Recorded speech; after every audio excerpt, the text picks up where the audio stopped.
ఇంత తప్పు ఉందమ్మా అని చెప్పేసి మళ్ళీ గుర్తు చేస్తున్నారు. కాదు కాదు మీరేది తెలంగాణ రాష్ట్రమే కదా. మన సీఎం రేవంత్ రెడ్డి గారు ఏమన్నారు, రుణమాఫీ చేస్తానన్నారా లేదా? మీరు విన్నారా లేదా? బ్యాంకుల తరపున విన్నారు కదా.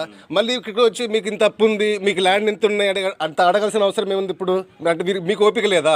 ఓపిక ఏముంది, మాకు ఎట్లా ఉంటది, మాకు పైనుంచి అడగమని అడుగుతారు, మేము పైనుంచి కాదు. అంటే నేను వాళ్ళని మిమ్మల్ని అడుగుతున్నాను, నేను బ్యాంకుల్ని అడుగుతున్నాను. మీరు బ్యాంకింగ్ రిప్రజెంటేటివ్ కదా, సో అందుకే అడుగుతున్నాను, మీకు ఓపిక ఉండాలి కదా అని. ఓపిక ఎందుకండి, నా పని నేను చేసుకోమన్నారు, ల్యాండ్ ఉందా లేదా కనుక్కోమన్నారు అంతే. ఇప్పుడు సో మీకు ప్రభుత్వంతో పని లేదు, మీకు ప్రభుత్వంతో పని లేదు, ఆయన మాటలకు పని లేదు. అంటే మీకు ఓపిక ఉండదు కానీ జనాలు ఓపిక పట్టమంటారు అంతే కదా.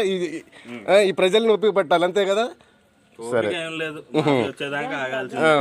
2000 చేసేది ఉంటే చేసుకోవాలి. సరే, థ్యాంక్ యూ. డబల్ ఇంట్రెస్ట్ పడేది